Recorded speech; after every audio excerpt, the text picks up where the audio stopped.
नवापूर तहसीलदार दत्तात्रय जाधव यांच्या घरी धाडसी घरफोडी, पोलीस तपास सुरू।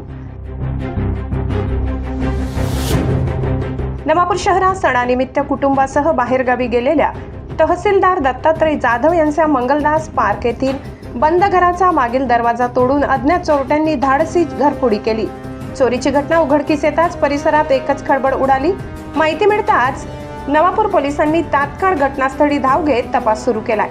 नंदुरबारवरून फॉरेन्सिक तज्ञांचे पथक पाचारण करण्यात आले असून तांत्रिक पुराव्यांच्या आधारे शोध घेतला जात आहे।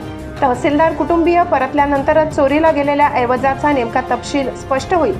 सीसीटीव्ही फुटेजच्या आधारे संशयितांचा शोध घेण्यासाठी विशेष पथके रवाना झाली असून लवकरच आरोपींना ताब्यात घेतले जाईल असा विश्वास पोलिसांनी व्यक्त केलाय। सम्राट V7 न्यूज साठी प्रतिनिधी सैला गावित, नवापूर।